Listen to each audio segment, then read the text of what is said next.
आगे चलें। हम्म।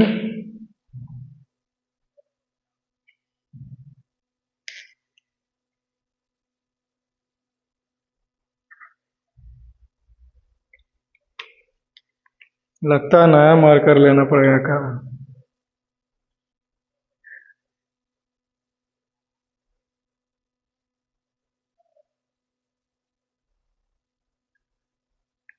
इंक तो इसमें इतना भरते हैं कि क्या बताएं।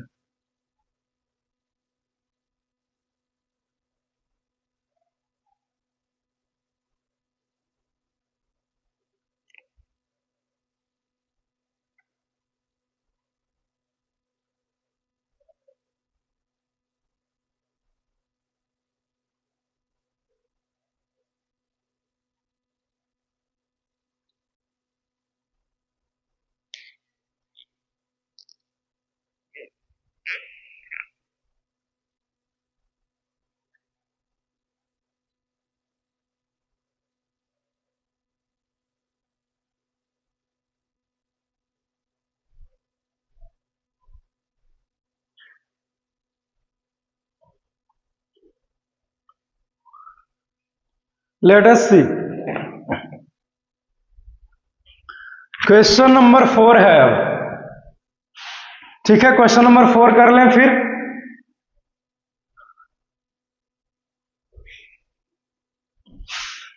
चलो देखते हैं question number 4।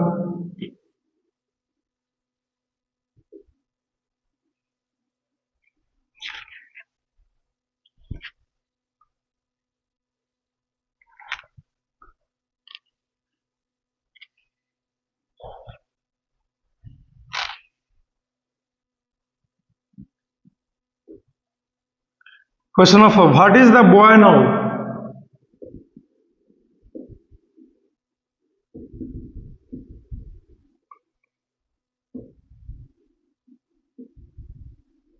What is the boy now who has lost his ball? Who has lost his ball? His ball. What? What and what is he to do? Is he to do?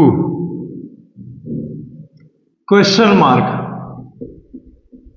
I saw it go. It go. Merely bouncing down.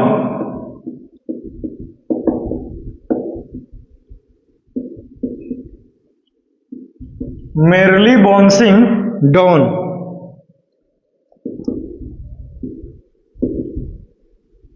Down the street and then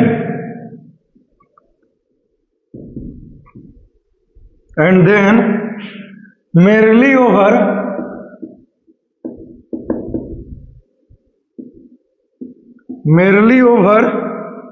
there it is in the water.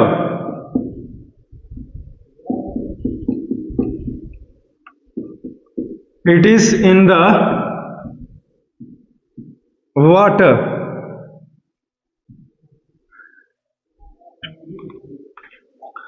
Question number 1 देखो। How does the poet react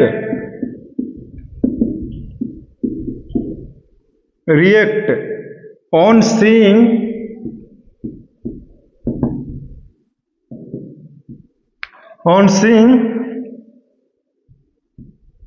the boy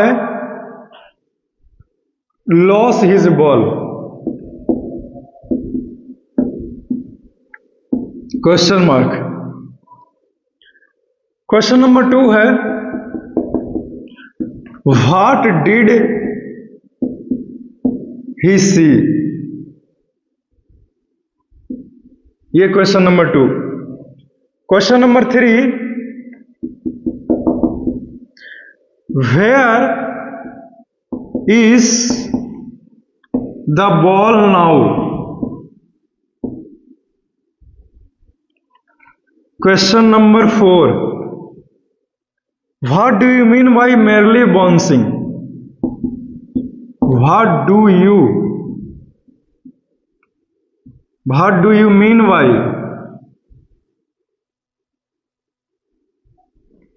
merely bouncing?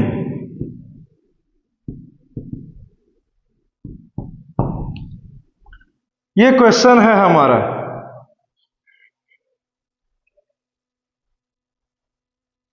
ठीक है,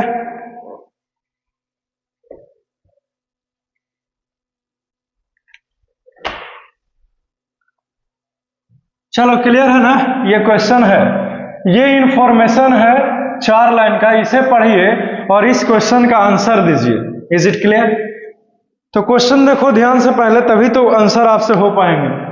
what is the boy now who has lost his ball? अब वह लड़का क्या है जिसने अपनी गेंद को खो दिया, है कि नहीं? अब वह लड़का क्या है जिसने अपनी गेंद को, बॉल को खो दिया। What is he to do? क्या और क्या करना चाहिए उसे, और अब वह कर भी क्या सकता है?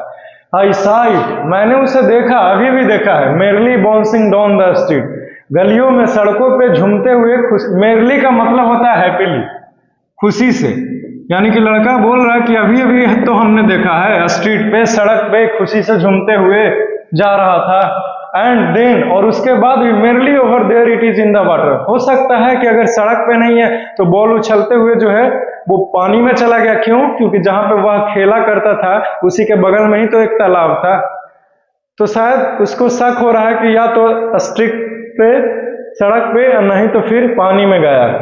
ठीक है, ये इंफॉर्मेशन थी, ये क्वेश्चन बिल्कुल भी नहीं था। क्वेश्चन तो अब शुरू होते हैं। क्वेश्चन नंबर 1 है, how does the poet react on seeing the boy loss his ball? कवि का जो है वो क्या रिएक्शन है जब वह लड़के ने बॉल को खो दिया, तो कवि का क्या रिएक्शन है? तो कवि कहते हैं कि what is the boy now who has lost his ball? अब वह लड़का क्या है जिसने अपनी गेंद को खो दिया, यानी कि कुछ भी नहीं है कि नहीं? अपना एक बॉल नहीं उससे संभाल पाया। क्या है वो लड़का? कुछ है ही नहीं, कुछ भी है, कुछ भी तो नहीं है। एकदम हल्के में ले रहे हैं उसको कवि, तो यही आंसर हो जाएगा।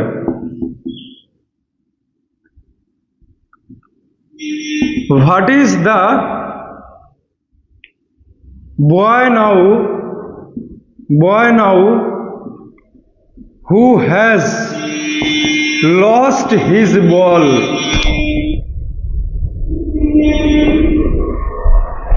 Who has lost his ball? And this is the poet reaction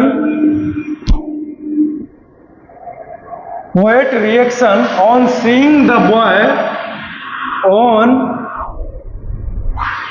on seeing the boy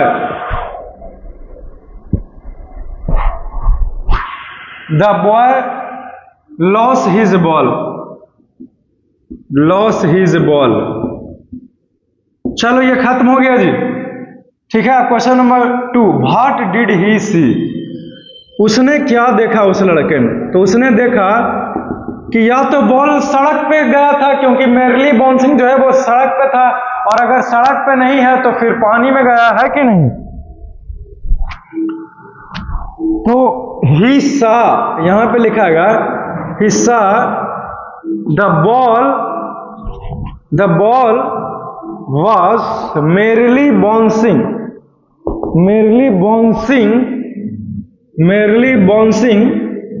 on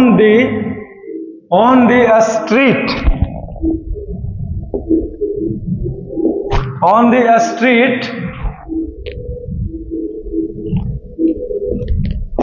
but maybe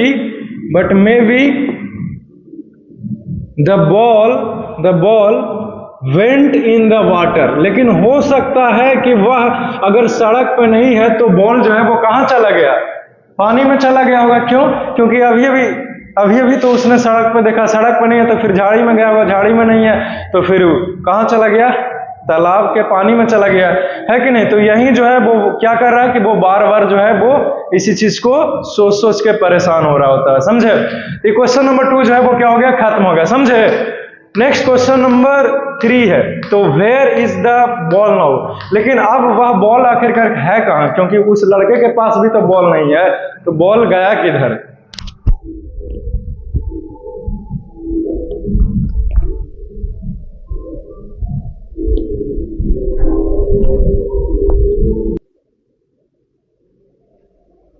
हो गया, लेट अस सी। एक बेवकूफ आ गया था ऑटो वाला जो गाना बजा के डिस्टर्ब कर ले। तो क्या बोलते हैं इसको, तो where is the ball now, लेकिन गेंद तो उस लड़के के पास भी नहीं है कि नहीं। तो बॉल आखिरकार गया किधर, ये क्वेश्चन है हमारे, समझे। तो इसका आंसर बहुत आसान आंसर है, इतना क्या सोचना।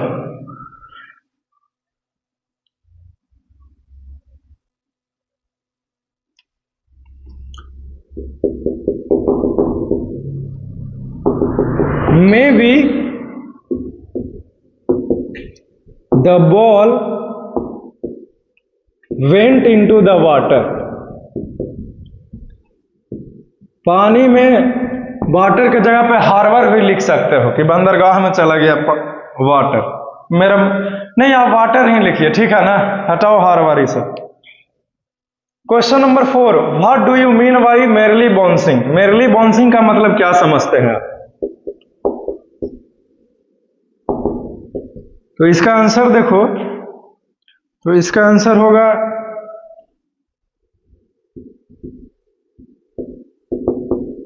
Merely bouncing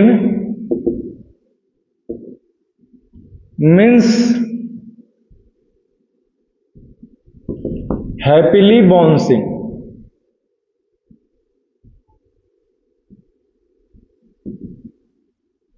means happily bouncing. चलो ये खत्म हो गया, ठीक है। ये क्या हो गया, ये खत्म हो गया ये क्वेश्चंस, ठीक है। सबको पता चल चुका है ना। इसमें आई होप कि आपको कुछ भी नहीं पूछना होगा, तो फिर मैं आगे बढ़ सकता हूं। क्या बोलता है, आगे बढ़े। Okay then, let us see.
Question number 5,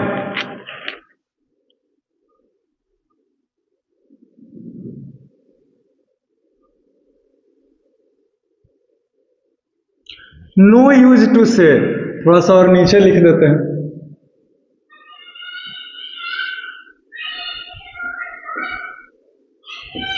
No use to say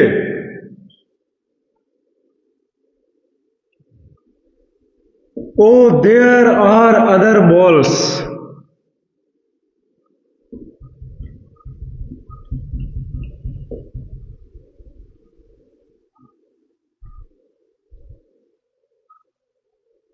There are other balls.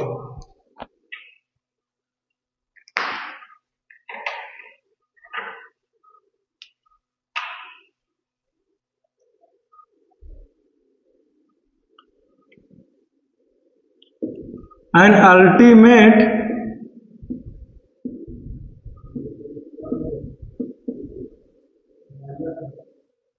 shaking grief fixes the boy. Fixes the boy as he stands rigid.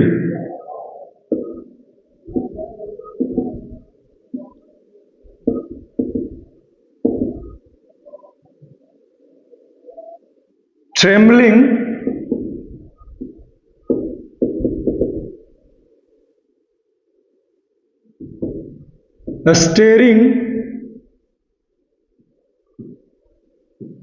staring down. ठीक है, all his young days,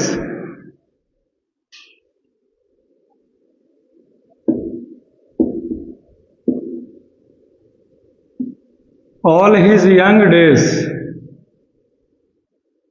days into the harbor,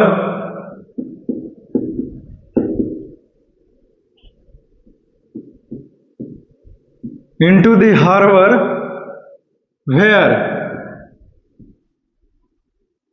where his ball went.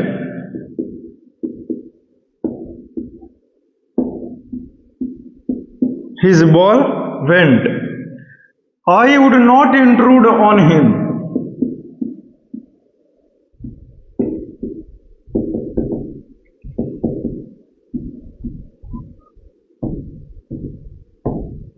Would not intrude on him.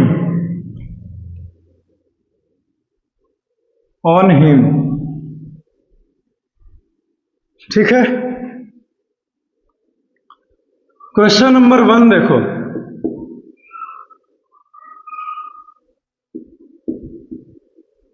What would have been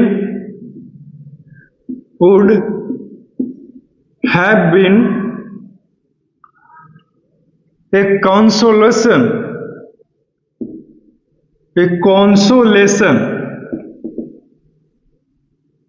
to the boy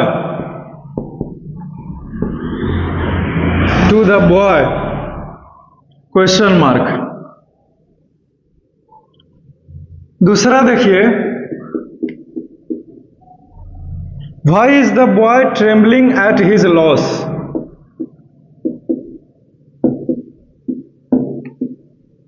Why is the boy trembling at his loss?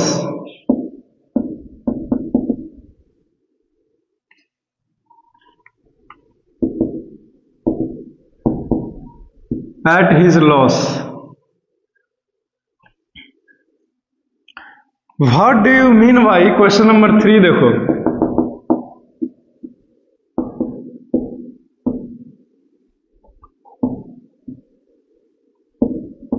What do you mean by staring down?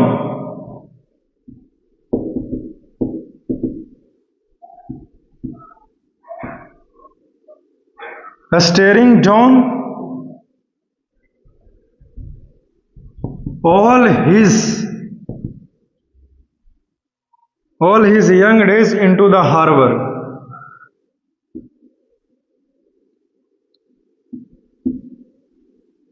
Young days into the harbor.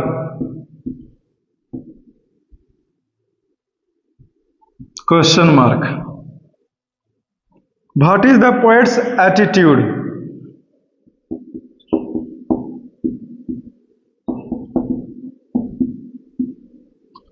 What is the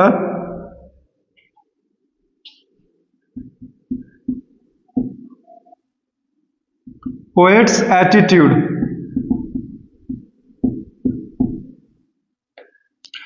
do you approve of it?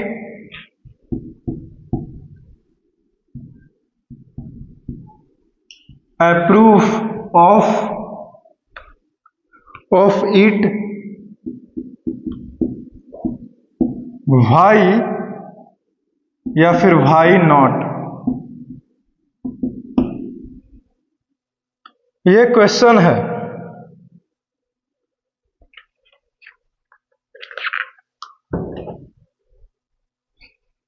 ये question है हमारे, समझे? Question लिख लीजिए।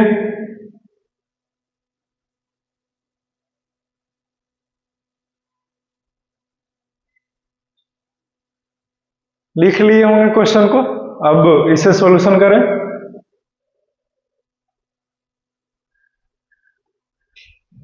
Okay, let us सी। बहुत ही आसान है ये।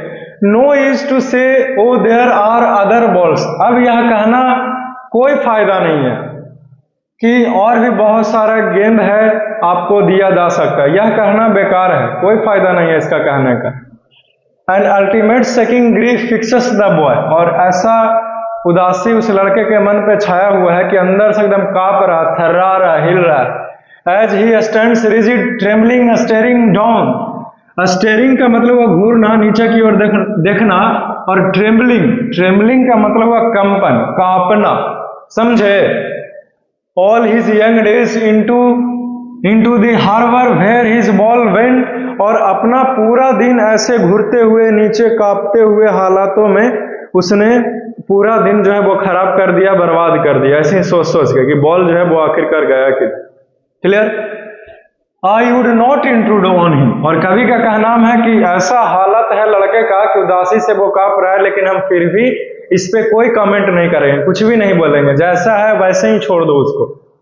ये कवि कहना चाह रहा है। क्लियर? अब देखो इसका आंसर, क्वेश्चन नंबर 1, 2, 3, 4 सबका सॉल्यूशन खत्म हो गया। चलो ठीक है, क्वेश्चन नंबर पहला देखो, what would have been a consolation to the boy. Consolation समझ में आता है? कंसोलेशन का हिंदी मीनिंग होता है तसल्ली, है कि नहीं? क्या होता है? तसल्ली। ठीक है, तो what would have been a consolation to the boy, तो लड़के के लिए जो है वो क्या तसल्ली का कारण बना, मतलब क्या तसल्ली दिला रहा है, समझे?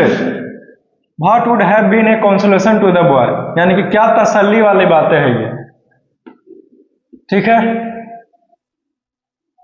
उसे कैसे तसल्ली दिया जाए। What would have been a consolation to the boy, तो ये जो है वो रिस्पॉन्सिबिलिटी होगा आंसर।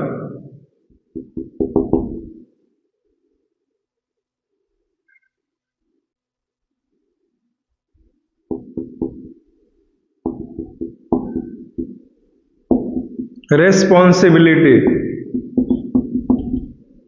एक लाइन में खत्म करना चाहते हो आंसर, तो यही आंसर हो गया, खत्म हो गया। दूसरा देखो, why is the boy trembling at his loss. Why, क्यों, काहे वो कांप रहा है। ट्रेम्बलिंग का मतलब हुआ कांपना, कांपना, कांपना सही है? ठीक है, फिर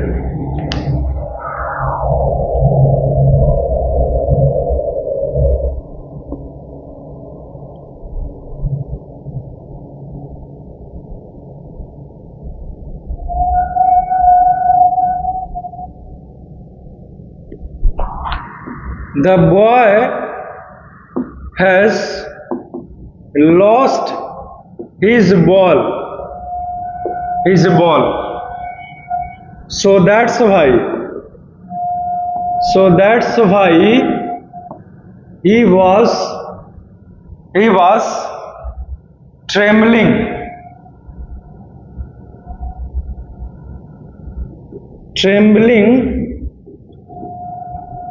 at his loss।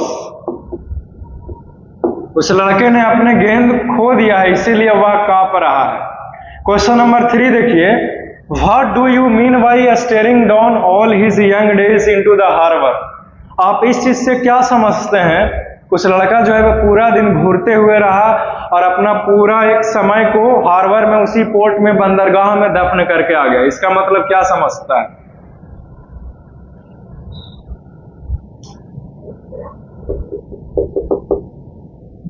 आंसर में लिखेगा कि we mean that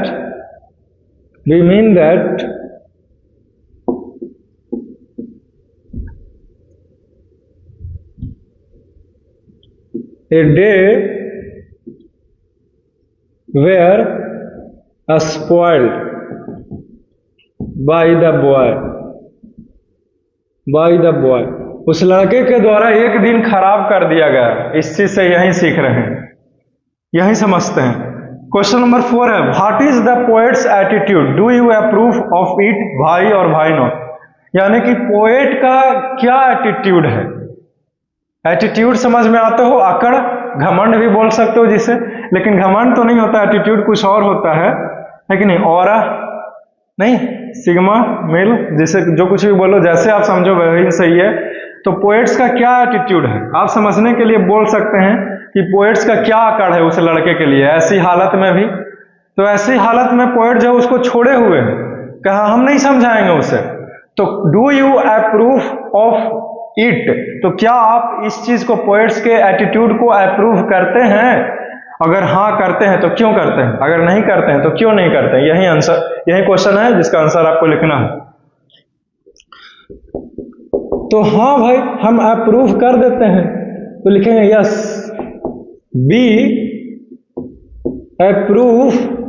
भाई जब पोएट कह रहा है तो हम लोग कैसे काट सकते हैं, नहीं। पोएट्स का एटीट्यूड क्या है देखिए, yes be approve the poet's attitude to the boy. लड़के के प्रति हम क्या करेंगे, पोएट का जो भी अकड़ है वो हम उसको अप्रूव करते हैं। क्यों? तो बिकॉज का आंसर यहां पे लिख दीजिए एक line, because we want that he should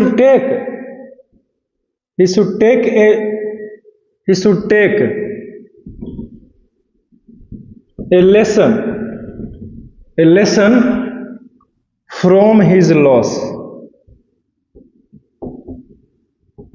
ऐसा इसलिए हम पोएट के एटीट्यूड से एग्री कर रहे हैं क्योंकि हम चाहते हैं कि वो लड़का एक पाठ सीखे जो कि कभी कभी कहना में है कि नहीं। हमारे गांव में एक बार क्या हुआ कि शादी हो रहा था, ठीक है, तो आया देखने वाला, है कि नहीं, लड़की वाला आया लड़के को देखने के लिए, नहीं। तो फिर लड़की ने बोली कि अब बुलाओ उसको भाई, हम कुछ बात करेंगे। तो उसके पेरेंट्स बोलते हैं कि अब तुम उस लड़का के कोई चीज चेक करेगा। अब क्योंकि उसको सरकारी नौकरी था, तो बोला कि जब उसको सरकार चुन लिया तो अब तुम क्या सेलेक्ट करने आया है कि नहीं। तो वैसे ही यहाँ पे भी जब कवि ने फैसला कर दिया है तो हम क्यों कवि के बात को काटेंगे। विद्वान लोगों की बातें नहीं काटी जाती है, समझे। तो हम क्यों काटे, हम भी एग्री ही करेंगे, है कि नहीं, समझे। ठीक है, तो कभी कभी ऐसा हो जाता है। तो ये आंसर जो है वो खत्म होता है, ये क्वेश्चन खत्म हो गया। और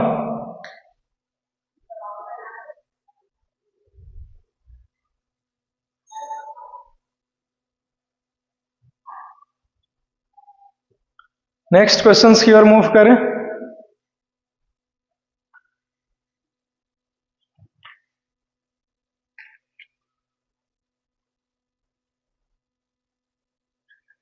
चलिए हम आपको एक क्वेश्चंस देते हैं जो इसी प्रैक्टिस पेपर का ही है, जिसका सॉल्यूशन आपको खुद करना पड़ेगा, समझे। समझा देंगे, आंसर बता देंगे, लेकिन आप लोग लिखिएगा खुद से, ठीक है। उस क्वेश्चंस को जो है वो एक्सप्लेन कर देता हूं। आगे बढ़ने से पहले इसको मिटाना चाहेंगे, मिटा दें, लिखे होंगे ना।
आगे क्वेश्चन लिखते हैं।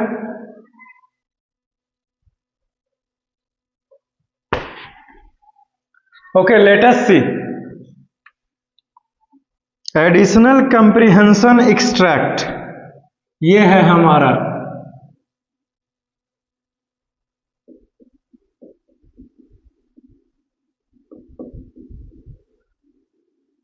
Additional comprehension extract.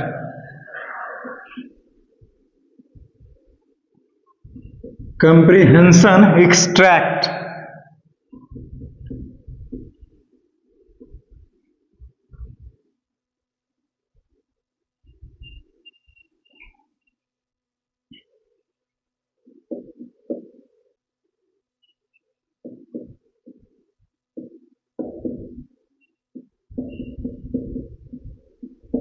read the extract given below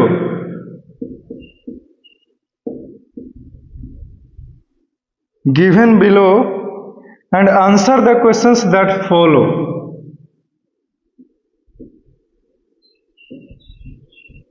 And answer the questions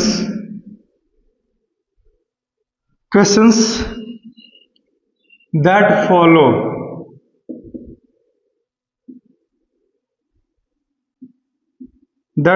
ठीक है। यहां पे ही is learning, he is learning well behind his disparate eyes.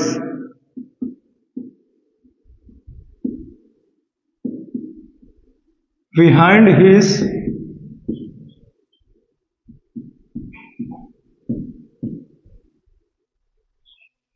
disparate eyes। ठीक है। प्रैक्टिस पेपर में यहां पे लिखा हुआ है, आप चाहें तो बगल में भी लिख सकते हैं, eyes.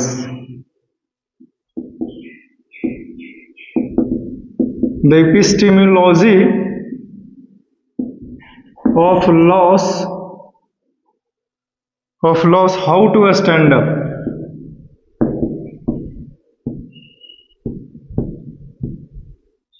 How to stand up, knowing what every man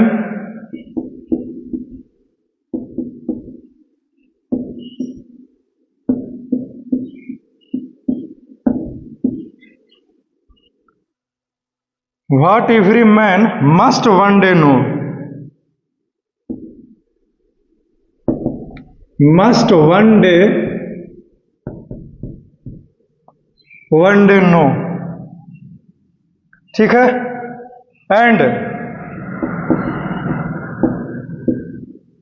And most know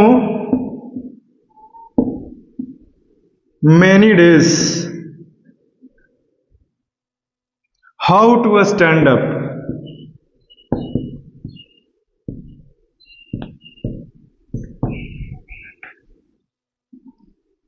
ये इंफॉर्मेशन थी।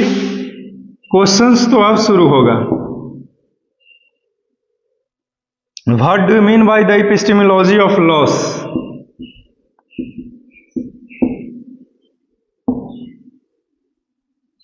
What do you mean by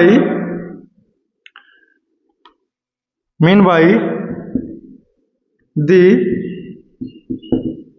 epistemology of loss? ये क्वेश्चन सही है। पहला क्वेश्चन नंबर 2 देखिए। What is the fate of every man?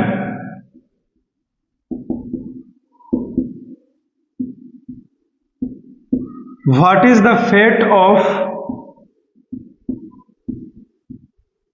Every man?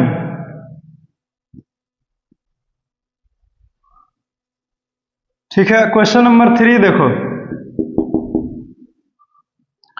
What is important to learn? What is important to learn. Question number 4.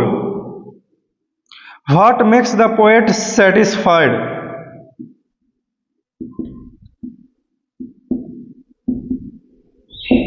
What makes the poet satisfied? चलिए यही question है, question हमारा खत्म होता है। क्वेश्चन खत्म हो गया, अब इसको समझा जाए। ठीक है, क्वेश्चन लिखो, पहले क्वेश्चन को लिखिए, कंप्लीट कीजिए इसे, फिर आगे बढ़ते हैं।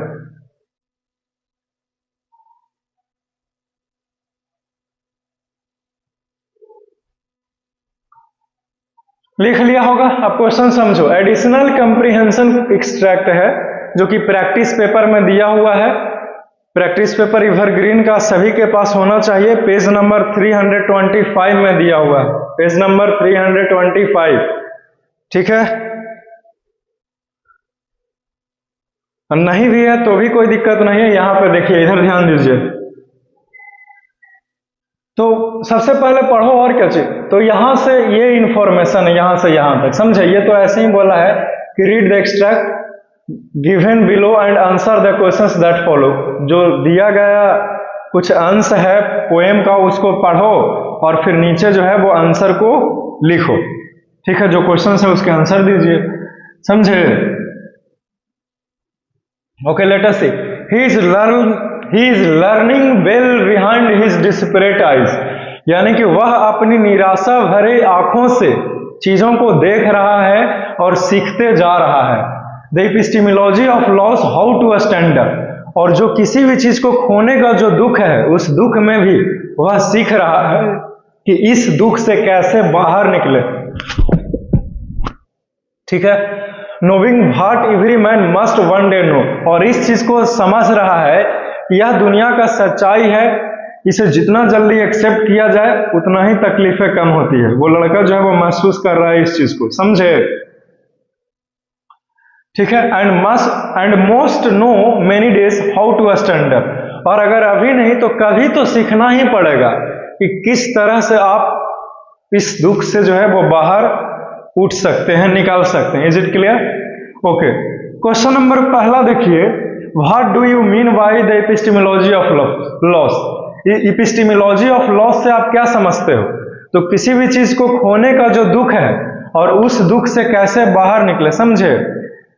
और उस दुख में भी कुछ न कुछ सीखना है, उसका मतलब होता है एपिस्टेमोलॉजी ऑफ लॉस। ठीक है, आंसर लिखना चाहता था लिख लो, ऐसे तो मेरी इच्छा थी कि आप लोग लिखते, हम समझा दे, खाली लिख ही लो।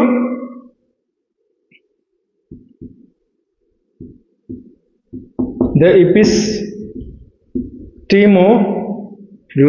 Of loss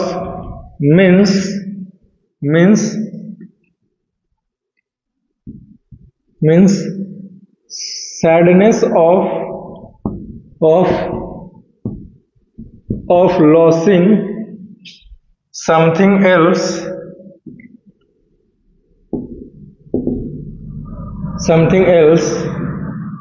and try to stand up ठीक है, चलो खत्म हो गया ये। ठीक है, question number 2, what is the fate of every man. What is the fate of every man. Fate का मतलब हुआ सच्चाई, समझे, सच्चाई। ठीक है, सच्चाई क्या है, मतलब एक दिन तो नोविंग what every man must know है कि नहीं, सभी को यह समझ लेना चाहिए कि नथिंग इज परमानेंट। तो लिखेंगे कि every man must know nothing is permanent. कुछ भी परमानेंट नहीं है भाई। सो फुल स्टॉप दे दो पहले। So try to stand up after losing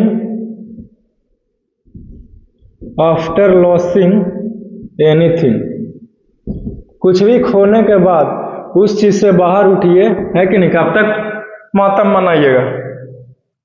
तो क्वेश्चन नंबर 1 और क्वेश्चन नंबर 2 जो है वो हो गया, खत्म हो गया, समझे। इसको मिटा करके 2 क्वेश्चंस और हैं, उसका आंसर लिखवा देते हैं, ठीक है।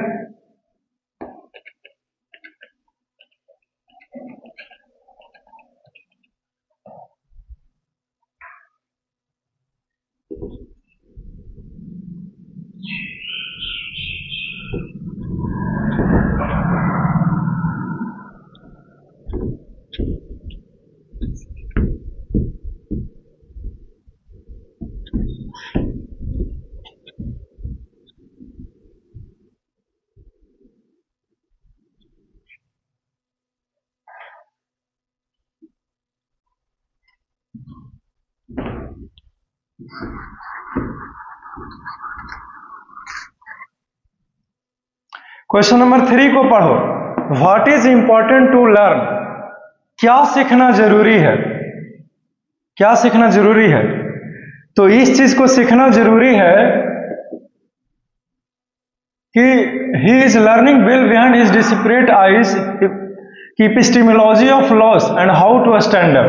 तो किसी भी चीज को खोने का जो दुख है उस चीज से कैसे बाहर निकले, इस चीज को सीखना बहुत जरूरी है, ठीक है।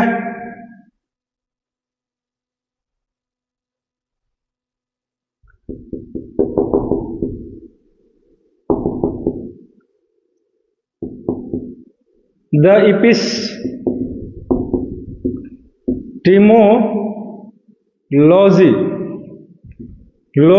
of loss, how to stand up। चलो खत्म हो गया ये, ठीक है। क्वेश्चन नंबर 4, कवि को क्या सेटिस्फाइड करता है। तो सभी कोई जब जान लेगा इस सत्य को कि जो कुछ भी है एक दिन चला जाएगा, तो कवि जो है वो खुश हो जाएंगे, उसको वो सेटिस्फाइड हो जाएंगे, संतुष्ट हो जाएंगे, समझे। When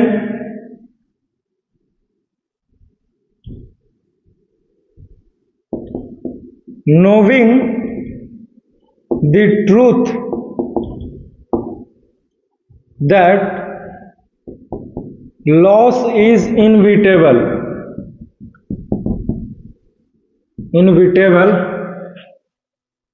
makes